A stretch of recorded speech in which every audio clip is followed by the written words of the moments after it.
Lançamentos. Sim, sim. Tem basicamente uma pilha de gibi chegando nas bancas e nas livrarias. Então o plano desse programinha é comentar a lista e, caraca, tem bastante coisa. Na prática, essa aqui é a primeira metade do vídeo, onde eu vou falar de Marvel e os lançamentos da Mythos. Aí durante essa semana ainda, talvez amanhã ou depois de amanhã, vai ter um vídeo específico de DC, Vertigo e umas outras editoras aleatórias. Bom, a qualquer momento deve entrar em pré-venda nas livrarias o Indestrutível Hulk da nova Marvel, que é um encadernado que a Panini vai lançar, que tem 10 edições, né, dessa publicação que saiu primeiro aqui no universo Marvel, e a fase escrita pelo Mark Waid, que eu acho fenomenal. Se eu fosse fazer um top 10 da nova Marvel, eu colocaria, tipo, em terceiro lugar, por aí. O encadernado se chama Agente da S.H.I.E.L.D. Por quê? Porque aqui o Mark Waid, ele é um cara fenomenal, né? Ele tem uma sacada muito boa.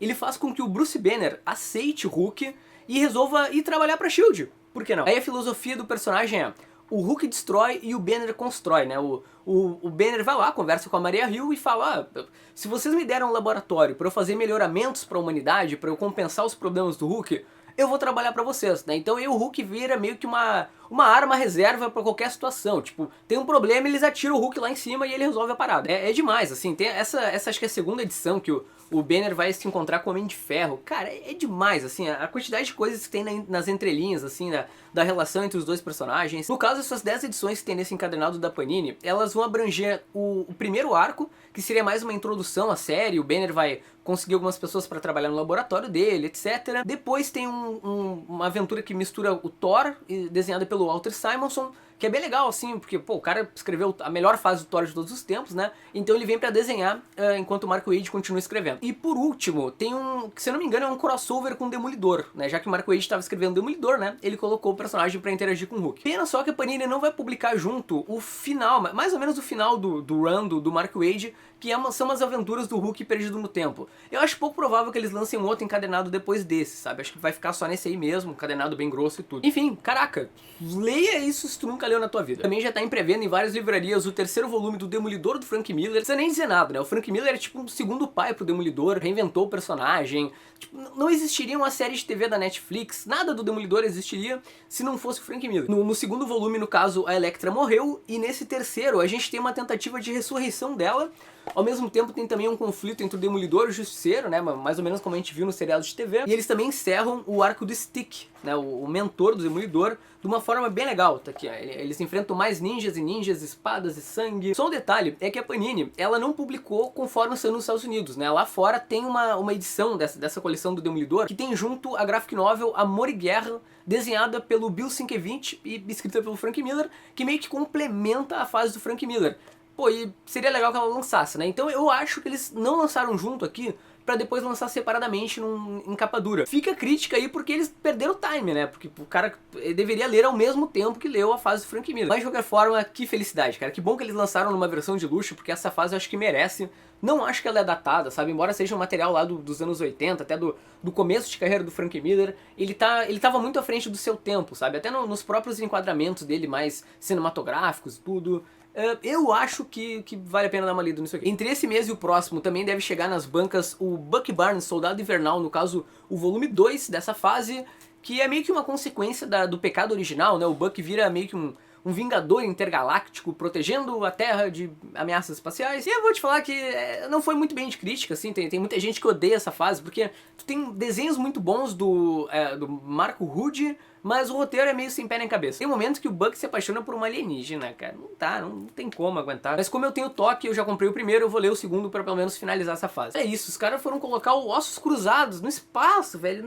Não faz sentido. E lá por novembro, dezembro, também deve chegar nas bancas e nas livrarias o terceiro volume do Gavião Arqueiro do Matt Fraction, que seria um volume que nem é focado muito no Gavião Arqueiro. A gente tem um foco maior aqui na Kate Bishop, que é a aprendiz do Clint Barton, e o gibi segue com a mesma pegada despretensiosa e sem os desenhos do David Aja. Na verdade, aqui a gente tem na arte a Annie Wu e o Javier Polido. Provavelmente tu já ouviu falar dessa fase, né? Ela é tipo ultra mega elogiada e faltou só mais encadernadinho, né? Depois desse pra fechar. Pra aproveitar o embalo do filme do Doutor Estranho, a Panini vai lançar o Doutor Estranho Juramento, que já tinha saído pela Salvat, Aqui no caso eu tenho a versão gringa dele, talvez venha com essa mesma capa, né, pela Panini. É um encadernado escrito pelo Brian K. Vaughan, um dos maiores roteiristas da atualidade nos Estados Unidos, e desenhado pelo Marcos Martins, que nessa história ele tenta reproduzir os traços do Steve Ditko. É um gibi assim que tem uma ideia interessante, né, ele procura colocar em oposição o juramento do Doutor Estranho como mago, né, como mago supremo da Terra, e como médico, né, tem uma situação que ele vai ter que remediar, mas sei lá, é um quadrinho que não me empolgou muito, sabe, mas eu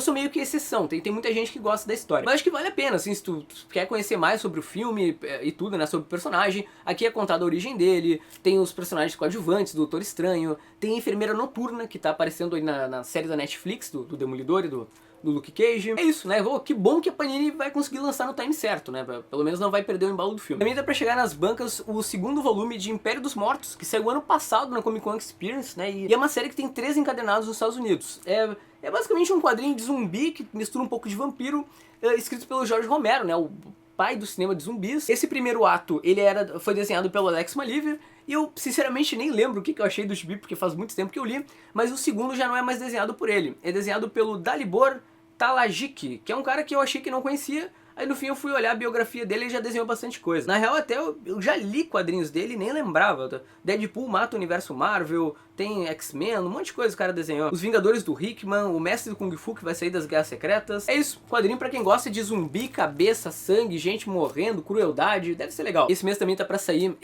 um relançamento da Panini, que são os Guardiões da Galáxia Vingadores Cósmicos. A diferença é que agora eles vão lançar em capa dura, né? Antes tinha saído em capa cartonada. Aqui a gente tem os Guardiões da Galáxia da nova Marvel, que foi um momento em que a Marvel resolveu dar um foco maior pros personagens, né? Porque naquele momento ia ter o filme e tudo, né?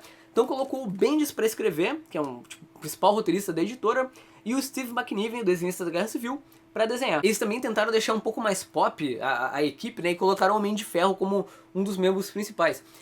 Assim, sinceramente, não é uma fase que me agrada tanto, porque eu prefiro muito mais a fase lá do Andy Lanning e do Dan Abnett, que tem uma pegada cômica mais despretensiosa. Eu acho bem mais legal. Aqui eu sei lá, sabe, as piadas parece que não funcionam muito bem, parece que eles são muito estrelinhas, sei lá, eu preferia aquela pegada galhofa de antes. Mas é um gibi que, se tu quer conhecer mais sobre a equipe, é perfeito, sabe? Tem no final algumas edições curtas focadas em cada um deles. É contada, por exemplo, a origem do Peter Quill, que é algo que deve ser explorado lá no caso, no segundo filme dos Guardiões da Galáxia. Também tem um foco no próprio pai do personagem, que também deve ser uma trama do próximo filme. E a história do quadrinho, ela é sobre uma conspiração que existe num conselho intergaláctico que quer proibir outros planetas de interagir com a Terra. Bom, chegamos na Mitos.